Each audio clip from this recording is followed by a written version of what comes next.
एक मुलुकदास नाम के महापुरुष हुए हैं, बहुत बड़े किसान थे, अरोड़ा जाति से थे। परमात्मा उनको मिले। थोड़ी सी झलक सुनाते हैं, क्योंकि वेदों ने बताया कि वो परमात्मा अच्छी आत्माओं को मिलते हैं जो दृढ़ भक्त होते हैं। मुलुकदास नाम के अच्छी आत्मा थे, किसान थे, खत्री अरोड़ा जाति से थे। लेकिन पुण्यात्मा तो पुण्यात्मा ही रहती है। तो परमात्मा क्या लीला किया करते हैं, पहले कहीं भी किसी एक क्षेत्र में आ जाते थे। जैसे दास बता रहा था, भगवान 3 प्रकार से हमारा धारण पोषण करता है। एक तो स्थिर वहाँ शरीर में रहते हैं, तेजों में, शरीर में, सतलोक में। दूसरा वो शिशु रूप धारण करके प्रत्येक युग में एक ही लीला करते हैं ऐसी। और फिर अन्य जो शरीर धारण करके किसी साधु संत के रूप में कहीं पर भी किसी के वहाँ प्रकट हो जाते हैं। और पहले तो ऐसा कम्युनिकेशन था नहीं आपस में, 150 किलोमीटर दूर कोई बैठा रहे, 1 महीने में पता ना लग गया उसका वहाँ कौन रहा करता। ऐसे उस समय परमात्मा कहीं भी प्रकट हो जाते थे और वहाँ रहते थे 1-2 वर्ष, 4 वर्ष, 10 वर्ष, और अपना नाम गाम बताते नहीं थे। हम भी सुना करते थे कि एक साधु आया था, उसने नाम गाम नहीं बताया, पड़ा पहुंचा हुआ था और उसकी महिमा गाई जाती थी, परंतु ये नहीं पता होता था वो कौन थे, कहाँ से आए थे, कि वो बताया नहीं करते थे। तो ऐसे परमात्मा एक स्थान पर रह रहे थे, आश्रम बनाकर छोटा सा, और वहाँ से फिर उनके भक्त गांव नगर में हो जाते थे। एक गांव में 4-5 घर थे, 5-6। तो भगवान वहाँ जाते थे, गांव गांव में, नगर नगर में अपना अमृतवाणी सुनाया करते थे, बोल बोल के जैसी लीला भगवान किया करते। तो मुलुकदास के गांव में 4-5-6 भक्त परिवार थे। तो गुरुजी वहाँ गए सत्संग करने के लिए। तो सभी ने प्रार्थना की, आज हमारे घर करना, कल हमारे घर करना, हमारे घर चरण रखना। अब गुरुजी जाते हैं तो उत्तम भोजन बनाया जाता है। तो पहले दिन एक घर में सत्संग किया, बढ़िया खीर खांड का भोजन, हलवा बनाया गया। अगले दिन दूसरे के घर में, अगले दिन तीसरे के घर में। तो आसपास के लोग इस ज्ञान से परिचित ना होकर विरोधी हो जाते हैं, और जगत और भगत के विचारों का मतभेद होने से एक दूसरे के विरोधी ये स्वाभाविक हुआ करते हैं। क्योंकि जो क्रियाएं भक्तों की होती है वो जगत की नहीं होती, और जगत को वो अच्छी नहीं लगती, और भक्तों के लिए वही फाइनल होती है, उसी से उनका कल्याण होता है। जिस कारण से वो गांव का चौधरी था, 800-900 बीघे जमीन थी उस मुलुकदास के। तो उस मुलुकदास जी के पास जाकर, पहले तो चौधरी मुलुक सिंह था वो, मुलुकदास क्यों कहा था, मुलुकदास तो पाछा बनाया भगवान ने उसको। अब चौधरी मुलुक सिंह अरोड़ा जी के पास गांव के कुछ व्यक्ति गए, जी ऐसे ऐसे गांव में ठग आ गया है और लूट रहा है, बढ़िया माल खावा है, खीर खांड के भोजन खाता है, और ये अपना बिगाड़ रहा सारे हिसाब किताब को। और ब्रह्मा विष्णु महेश के बारे में वो उठ पटांग बोलता है। अरोड़ा जी भी कृष्ण जी के पुजारी थे, मुलुकदास जी। तो मुलुकदास ने सोचा, बुद्धिमान व्यक्ति होते हैं वो अपने सत्र से काम करते हैं, भगवान से डरने वाले होते हैं। उन्होंने सोचा भाई ठीक है, मैं देखो पहले वेरीफाई करूंगा, फिर कोई एक्शन लेंगे। अब कुदरती वो सुबह घूमने के लिए जा रहा था, जिस रास्ते से वो जाया करते थे उसके साथ में किसी भगत का मकान था, उसमें भी उस दिन हलवा बन रहा था, हलवे की महक जाया करे दूर तक। तो उसने देखा रहा क्या हो रहा भाई, मुलुकदास जी ने, मुलुक सिंह ने देखा, वो झांक कर क्या कर रहे हो तुम, आज किस खुशी में हलवा बना रहे हो। उन्होंने बताया, चौधरी साहब हलवा तो कद्दे बना ले, हमारे गुरुजी आए हैं, राजो आप भी खा लो, और सत्संग हुआ है, हमारे गुरुजी आए इसलिए बना रखे हैं।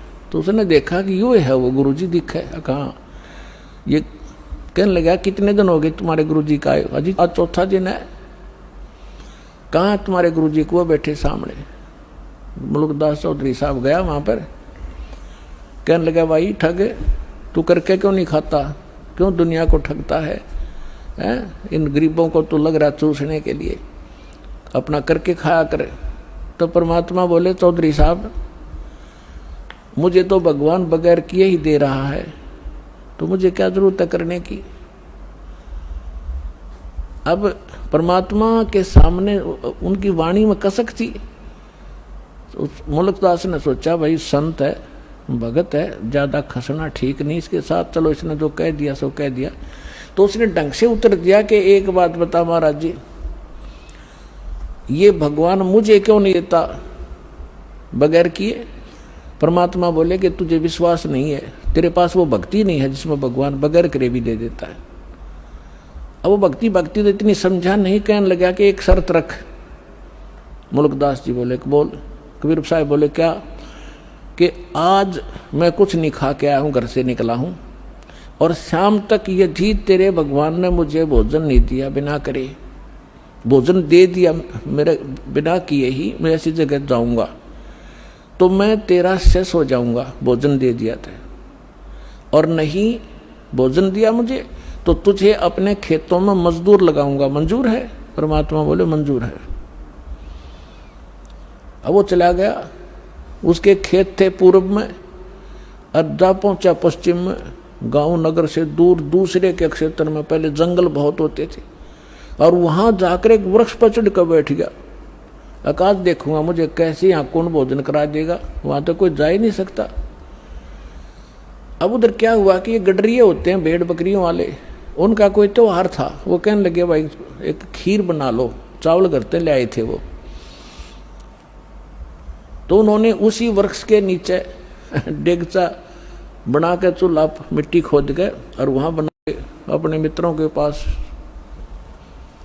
अब जो ही वो डाकू वहां आकर रुके, उन्हें देखा भाई ये क्या हो रहा है इसमें, सारे नीचे उतर गए। तो उनमें से एक डाकू ने जाकर देखा कि उसका ढक्कन उठा के देखा कि इसमें खीर बन रही है।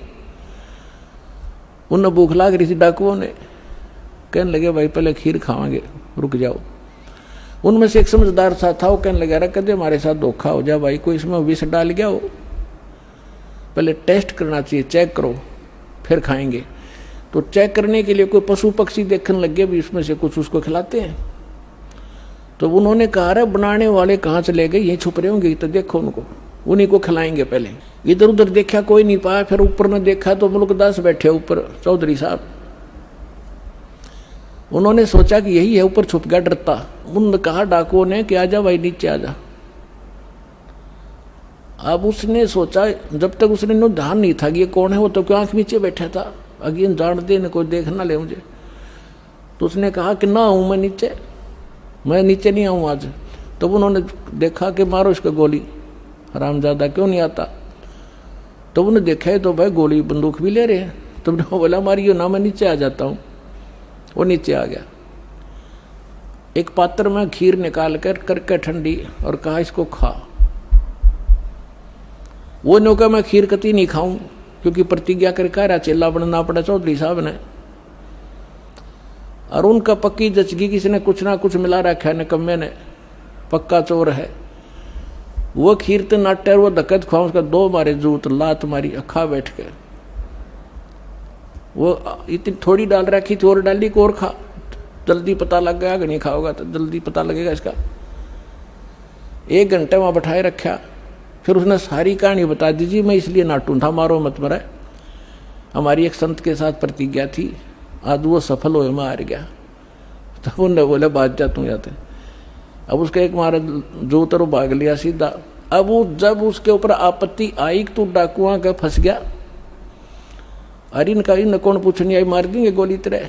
तब याद किया उसी को, हे जो उनके गुरु जी नाम तो जाना नहीं था, उन गाँव वालों के नाम जानता था, गाँव वाले के, कि हे धन्ना के गुरु जी आज मेरी जान बचा दे, मैं तेरा पक्का चेला बनूंगा। और जान तो बचानी थी परमात्मा ने, तो पक्की निश्चय कर लिया कि आज जब जान बच गई, जान दे चरण छूंगा उस महापुरुष के। तो वहां से भाग गया, पूरी सपेटते परमात्मा के चरणों में आकर पड़कर रोने लग गया। परमात्मा बोले सुना भाई भगवान ने सेवा करी कुछ? बोला जी आपका भगवान तो मर मर खीर खिलावा है, और मैं आपका चेला, आप मेरे गुरु जी, मेरी जान बख्श दी आपने। तो तब उस मुल्कदास ने क्या कहा, जब सारे ज्ञान से परिचित हुआ और सतलोक में ले गए भगवान, फिर वापस छोड़ा उस प्यारी आत्मा को। जपोरे मन साहेब नाम कबीर, जपोरे मन परमेश्वर नाम कबीर। एक समय गुरु बंसी बजाई कालंदरी के तीर। एक समय गुरु बंसी बजाई कालंदरी के तीर। सुर नर मुनि जन थक गए थे, वो रुक गया दरिया नीर। जपो रे मन साहेब नाम कबीर। जपो रे मन परमेश्वर नाम कबीर। काशी तज गुरु मगहर पहुँचे, दोनों दीन के पीर। काशी तज गुरु मगहर आए, दोनों दीन के पीर। कोई गड्ढे कोई अग्न जरावे, ढूंढा ना पाया शरीर। जपो रे मन साहेब नाम कबीर। जपो रे मन। कोई गड्ढे कोई अग्न जरावे, नेक न धरते दीर। कोई गड्ढे कोई अग्न जरावे, नेक न धरते दीर। चार दाग से सतगुरु न्यारे, अजर अमर शरीर। जपो रे मन साहेब नाम कबीर। चार दाग से सतगुरु न्यारे, अजरो अमर शरीर। दास मलूक सलूक कहते हैं, खोजो खसम कबीर। जपो रे मन साहेब नाम कबीर। अपना आत्मा वेद बताते हैं, परमात्मा ऐसी लीला करता है। आंखों देखे वो महापुरुष बताते हैं कि जो काशी के अंदर धानक रूप में आया था वो परमात्मा, वो पूर्ण परमात्मा है। उन्होंने सचखंड में देखा और फिर यहाँ पर देखा जब उनकी महिमा गाई। आदरणीय नानक साहिब जी को परमात्मा बेई नदी सुल्तानपुर शहर के साथ से बहा करती थी, जहाँ नानक जी एक नवाब के यहाँ नौकरी किया करते थे और सुबह सुबह स्नान करने के लिए जाया करते थे। वहाँ परमात्मा मिले एक साधु के रूप में। उनसे काफ़ी 2 बार मिले, दूसरी बार फिर उनको अंतर्ध्यान किया, दरिया में डूबने का बहाना करके शरीर को रख दिया वहाँ अपस्ट्रीम के अंदर 2-3 किलोमीटर दूर जंगल में सुरक्षित। और परमात्मा उस आत्मा को लेकर गए सचखंड में। वहाँ से फिर उनको वापस छोड़ा तीसरे दिन। उसी दिन थे वो प्रथम उदासी उन्होंने काशी की। परमात्मा ने कहा था मैं बनारस में रह रहा हूँ, कबीर मेरा नाम है और जुल्हा मेरा काम है। अब नानक साहिब जी ने भगवान को वहाँ देखा और फिर उनको ये यकीन नहीं हो पाया कि परमात्मा जुल्हा धानक कैसे हो सकता है। तब जब उन्होंने काशी में आकर भगवान को देखा उस जो धानक रूप में, ओए होए, तब उन्होंने क्या कहा, एक सुआन दुई सुआनी, नाल भलके भोकाई सदा बियार, और कूड़ छुरा मुठा मुर्दार, ये धानक रूप रहा करता है। गुरु ग्रंथ साहिब के पन्ना नंबर 24 पे ये वाणी अंकित है और नानक साहिब की महिला पहला की वाणी है। मैं पथ की बिंदने करनी की कार, ओ बिगड़ रूप रहा विकराल, तेरा एक नाम तारे संसार, मैं एहो आस एहे आधार। कि ये काल तो विकराल है, ये तो बिगड़ रूप है, यहाँ का बुरा हाल कर रखा है इसने, और मुझे आपके उस सतनाम की आस है, उसी का मुझे आधार है। और आपका ये सतनाम पूरे विश्व को पार कर दे।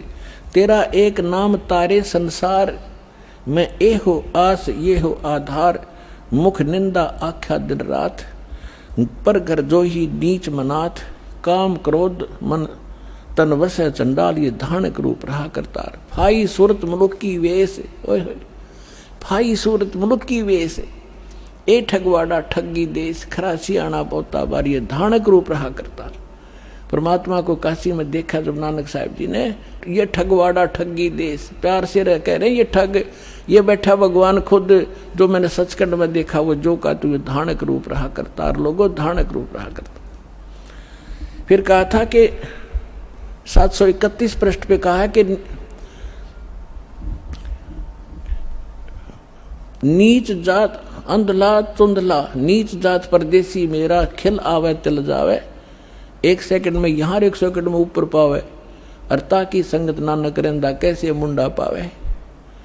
721 पृष्ठ पे गुरु ग्रंथ साहिब में लिखा है कि एक अर्ज गुप्तम पेश तो दर कून करतार, हक्का कबीर करीम तू बे ए परवरदिगार, के हे सत कबीर, हक्का कबीर, बे ऐब परवरदिगार, तू सच्चा करतार है, सारी सृष्टि का रचनहार तू ही है। तो इस प्रकार इन महापुरुषों ने परमात्मा को पाया। और जैसे अब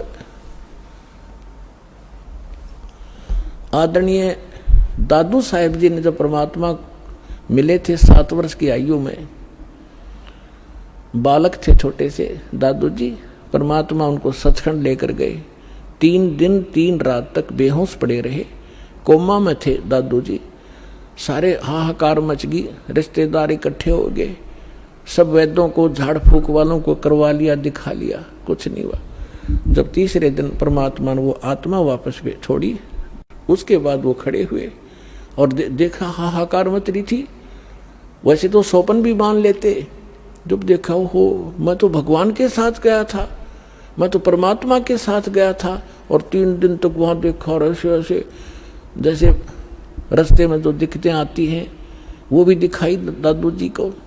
फिर क्या बताया है, जिन मुझको निज नाम दिया सोए सतगुरु हमारे, दादू दूसरा कोई नहीं वो कबीर सिरजनहारे। अब आदरणीय रामानंद जी को परमात्मा ऐसे लेकर गए थे, सचखंड ले गए। वो ज्यादा विद्वान पाक रहे थे, संस्कृत भाषा घनी जाने थे, ब्राह्मण कुल में जन्म था। 1400 ऋषि बना रखे थे जो उनके द्वारा प्राप्त ज्ञान को आगे जनता में प्रचार किया करते थे, और बहुत बड़ा बोलबाला था। 104 वर्ष के वृद्ध हो चुके थे रामानंद जी, जो परमात्मा काशी में आए हुए थे। वो लीला में आयु 5 वर्ष की लीला में आयु थी भगवान की, यानी 99 वर्ष का अंतर था। परमात्मा 5 वर्ष के और रामानंद 104 वर्ष के महर्षि, विद्वान, कंठस्थ याद कर रखा चारों वेदों के मंत्रों को, गीता को, पुराणों को, और बोला धारावाहिक संस्कार सुनाया करते थे। जब परमात्मा ने उसकी अपना ज्ञान के सामने उसके ज्ञान को तोला, और ज्ञान सब ज्ञानड़ी कबीर ज्ञान सो ज्ञाने, जैसे गोला तोब का भाई करता चले मैदान। रामानंद जी विष्णु के उपासक थे और गीता जी को अध्याय किया करते थे, एकादशी का व्रत करते थे। परमात्मा ने एक ही प्रश्न किया था कि कौन ब्रह्मा का पिता है, कौन विष्णु की माँ, शंकर का दादा कौन है, पंडित जी दे बता। अब रामानंद जी इस बात पर हंसे कि बालक क्या बोल रहा है तू, ये तो अजरो अमर है, सर्वेश्वर है, महेश्वर है, स्वयंभू है। विष्णु जी स्वयं मालिक है, सारे ब्रह्मांडों के रचयिता है, इनके कोई माता पिता नहीं। परमात्मा ने कहा कि देवी भागवत पढ़कर देखो 3रे स्कंद में। अब उसको कंठस्थ याद थे रामानंद को, परमात्मा ने सारा बता, तुरंत समझ गया कैसा ही लिखा है, और खोल कर देखा। फिर शिव पुराण के अंदर बताया कि रुद्र संहिता को निकालो 5 से लेकर 9 अध्याय में। उनको याद था, उठाने की जरूरत नहीं थी। कहाँ तो ये श्री विष्णु जी की उत्पत्ति काल रूपी ब्रह्म से, जिसको तुम सदा शिव कहते हो, और दुर्गा जिसको तुम शिवा कहते हो, ये दुर्गा है। अब सारा कुछ समझकर रामानंद जी ज्ञानमत हो गया, फेल। फिर उसने सोचा कि मैं अभ्यास करता हूँ, समाधिस्थ होता हूँ, अंदर समाधि लगाता हूँ। तो परमात्मा ने कहा, उसने कहा जी मैं समाधि लगाता हूँ और बहुत दूर तक देख के आता हूँ ऊपर के नज़ारों को। परमात्मा बोला कि समाधि लाओ। ज्यों ही उसने समाधि लगाई, अभ्यास था, आगे पहुँच गया कति लास्ट में। क्योंकि ये जो शरीर है, ये इस ब्रह्मांड के अंदर इसका सारा नक्शा है ब्रह्मांड का, और सूक्ष्म शरीर जो जब समाधि चलती है, इससे हट ऊपर नजर बाहर निकल जाता है, और उसके अंदर फिर बहुत लंबाई हो जाती है इसकी, ब्रह्मांड के सिर लग जाता ऊपर जा करके। और इसका थोड़ी सी झलक कभी देखनी हो तो सुबह या शाम के समय या सूर्य की तरफ पीठ करके अपने शरीर की छाया पर देखना 1-2 मिनट एकटक, और फिर उसको सामने देखना। ऊपर नीचे से लेकर आपका सूक्ष्म शरीर की एक झलक दिखाई देगी। इतना बड़ा आसमान का सिर अड़ा दिखाई देगा आपको। ये इतना बड़ा बन जाता है जिसको विराट भी कहते हैं। लेकिन इस फंडों में आपने बढ़ना नहीं, लेकिन एक विज्ञान ज्ञान को समझने के लिए आपको ये हिंट दिए जाते हैं। तो जब आगे वो पहुंचे, अब त्रिकुटी पर जाकर त्रिवेणी पर जा, वहां 3 रास्ते हो जाते हैं। त्रिवेणी पर जाकर कहते हैं योग युग प्राणायाम कर जीता सकल शरीर, और त्रिवेणी के घाट पर वह अटक रहे बलबीर। अब परमात्मा 5 वर्ष की आयु में उनको साथ दिखाई देते ऊपर बैठे। वहां जाकर खड़े हो गए, स्वामी जी आगे भी जाना था, कहा मैं यहां तक आता हूं, अब आगे आगे कैसे जाओगे, कहाँ जाओगे? अब पता नहीं कहाँ जाऊंगा, ये डले डोण की आदत पड़ गई न, बस ऊपर देख लिए, छोटे नज़ारे हो गए पार। परमात्मा बोले ये 3 रास्ते हैं, मैं बताता हूँ। ये रास्ता आपका मृत्यु के उपरांत खुलेगा। उस समय आप जाओगे धर्मराज के लोक में, वहाँ जैसा आपका जिस इष्ट रूप में साधना जिसकी की है उसके लोक में भेज दिए जाओगे।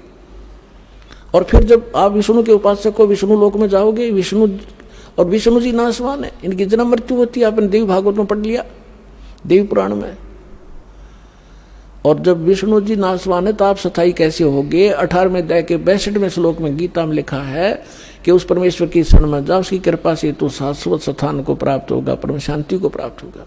गीता अध्याय नंबर 15 के श्लोक नंबर 4 में कहा कि तत्वदर्शी संत की प्राप्ति के उपरांत तत्व ज्ञान से उस अज्ञान रूपी शस्त्र को काट कर, शस्त्र से काट कर, उसके पश्चात परमेश्वर के उस परम पद की खोज करनी चाहिए, जहाँ जाने के बाद साधक फिर लौट कर कभी संसार में नहीं आता। आप विष्णु जी के पुजारी हो। रामानंद जी कह रहे थे कि विष्णु यानी श्री कृष्ण जी विष्णु है, कि श्री कृष्ण जी ने गीता बोली, ज्ञान गीता का दिया। परमात्मा बोले आपकी बात बड़ी मान लेते हैं, आप मानते हो श्री कृष्ण जी विष्णु, श्री कृष्ण जी ने गीता का ज्ञान दिया और आप इनको अजरो अमर बताते हो। गीता अध्याय नंबर 4 के श्लोक नंबर 5 और 9 में, गीता अध्याय नंबर 2 के श्लोक 12 में, गीता अध्याय नंबर 10 के श्लोक नंबर 2 में ये आपका गीता ज्ञानदाता कहता है अर्जुन तेरे और मेरे बहुत जन्म हो चुके, तू नहीं जानता मैं जानता हूं, तो खाक पड़े आपने। यहां परमात्मा कहा करते मोती मुक्ता दर्शत नाही, ये जग है सब अंदरे, दिखत के तो नैन चश्म इनको फिरा मोतिया बिंदरे। दिखे विद्वान गछामी गछामी करके ने सोचो सारे सदग्रंथों को जाना होगा, अकक पता नहीं विष्णु जी के पुजारी हो और अजरोमर बता रहे हो, ये खुद कह रहा मेरी जन्म मृत्यु होती है। और ये कहता उस परमेश्वर की शरण में आपसे अपने से अन्य की शरण में जाने को कहता है। वो कौन परमात्मा है? फ्यूज हो गए पंडित जी, बैठ के मुंह लटकाएगा त्रिवेणी पे। परमात्मा ने कहा ये सामने जो रास्ता ये ब्रह्मरंध्र है, ये तुम्हारे किसी मंत्र से नहीं खुल सकता, ना राधे राधे कहते, ना ओम नमः शिवाय थे, ना ओम भगवते वासुदेव थे, ना तुम्हारे सहस्र नामा से। मेरे पास है वो मंत्र सतनाम जिसमें 2 अक्षर है। उस सतनाम का मैं जाप करूंगा, सामने वाला खुल जाएगा। नहीं आप करके देखो, उसने सारे कर लिए, वो कहाँ खुला है? परमात्मा बोले मैं करूं अपना मंत्र, जो हम जिस मंत्र में हमारे में जो शक्ति है, हम जो मंत्र देते हैं वो कितना ताकतवर है। परमात्मा ने सुमरण किया, सामने का रास्ता ऐसे पट दे खुल गया कि आज मेरे साथ। जब ऊपर लेकर गए, काल का लोक दिखा जिसको तुम निराकार बताए, तो ये बैठा तुम्हारा ये ब्रह्मा विष्णु महेश का पिता। फिर 11वां द्वार पार करके इस अक्षर पुरुष के लोक में 7 संग ब्रह्मांड को में प्रवेश हुआ। फिर उसको पार करके 12वां द्वार पार करके सतलोक में गए। अब लंबा समय ना बढ़ा करके वहां दिखाकर परमात्मा ने देखे सिंहासन पर बैठे यही 5 वर्ष के बालक अनंत कोट ब्रह्मांड के सिंहासन पर।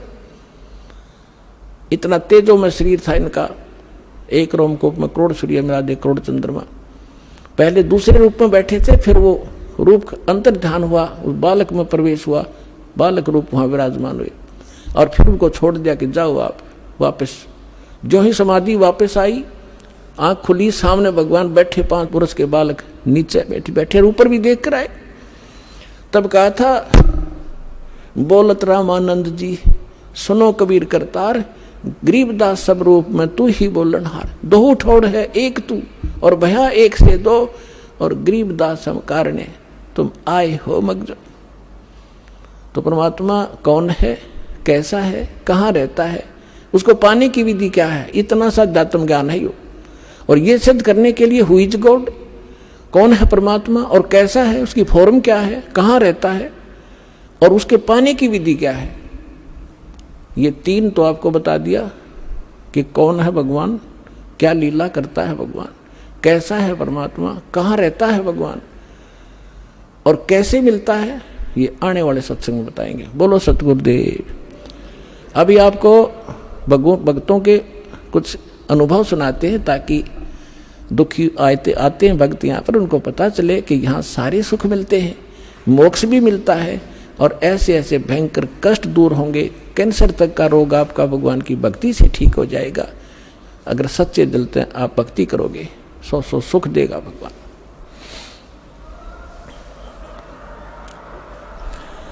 नमस्कार सर। नमस्ते सर। क्या शुभ नाम है जी आप जी का? मेरा नाम फूल सिंह फूलदास है सर। सर कहाँ से आए हैं आप? मैं राजस्थान जलालवर बायरोड से। सर क्या काम करते हैं आप? मैं रिटायरमेंट हूँ CBI से सर, और पुलिस मेडल, राष्ट्र प्रशंसा पत्र राष्ट्रपति द्वारा मिला है मुझे सर। सर परम संत सतगुरु रामपाल जी महाराज की शरण माने से पहले आप कौन सी भक्ति करते थे? भक्ति तो मैं बचपन से ही कर रहा हूँ सर, लेकिन मुझे गुरु नहीं मिला था, और मैं गुरु के बगैर तड़फ उठा जब रामपाल जी महाराज का नाम आगे आया। ऐसे तत्वदर्शी संत मेरे युग में आ गए हैं, तो मैं उनके शरण जाऊं तो मुझे 3 दिन तक चैन नहीं पड़ा। मैं चल दिया वैसे ही घर से चल दिया। तो मैंने पूछता और आया मैं, भाई ये गाड़ी ट्रेन रेवाड़ी से कौन सी जाएगी, वहाँ मिसार में कौन सी जाएगी, बरवाला में कौन सी गाड़ी जाएगी। तो इसलिए मैं पूछता यहाँ तक आया। एक भगत मिला, फिर मेरे को बोलो आप क्यों ऐसा कर रहे हैं, मेरे को तो लो लग रही है परमात्मा में। तो बोला अभी नाम दाम ले लो आप, फिर मिला देंगे आपको। तो मैं नाम दाम लिया सर, और मेरी आत्मा अंदर से खिल गई जी साहब। मुझे जो चाहिए था वो मुझे मिल गया था।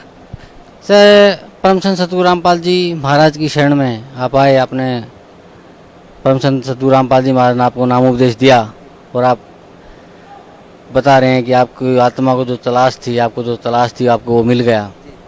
तो सर भक्त समाज को क्या संदेश देना चाहते हैं आप? देखिए, भगत समाज जी को तो मैं यही कहता हूँ कि इस परमात्मा की पूर्ण भक्ति करो। जो इस युग में आए हैं, तत्वदर्शी संत आए हैं, महान संत आए हैं, सतगुरु आए हैं, और इनकी शरण में आ जाओ और भक्ति करो, तो आप भी मुक्ति हो जाएगा, मुक्ति का द्वार मिल जाएगा आपको। सर परम संत सतगुरु रामपाल जी महाराज से नाम उपदेश लेने के बाद आपको क्या लाभ मिला? मेरे को सर पूर्ण ब्रह्म भगवान कबीरदास साहब के मुझे दर्शन हुए सर। मुझे बोल के गए, मैं मेरी निमंत्रण दे के आया था, मैं शुद्ध आत्मा से, मैं ऑनेस्ट आदमी हूँ इस संसार में, मैं किसी का लेना देना नहीं करता हूँ, मैं करोड़ों रुपए को कुछ नहीं समझता, मेरे कुछ काम का नहीं है वो संपत्ति जो मुझे सतगुरु रामपाल जी महाराज ने दी है, जो संपत्ति वो अरबों रुपए से भी ज़्यादा कहीं गुना आगे है वो सर।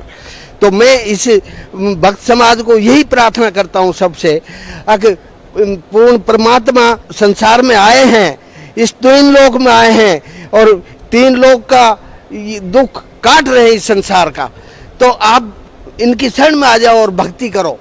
मेरा यही संदेश है इस भक्त आत्माओं से सर। सर परम संत सतगुरु रामपाल जी महाराज से नाम उपदेश लेने के बाद आपको क्या लाभ मिला? मैं सर सुखी हूँ, मैं सुखी हूँ, मैं कुछ नहीं चाहता, मैं शरण में मैं मुक्ति चाहता हूँ सर, और कुछ धन नहीं चाहिए मुझे। जी धन्यवाद आपका बहुत।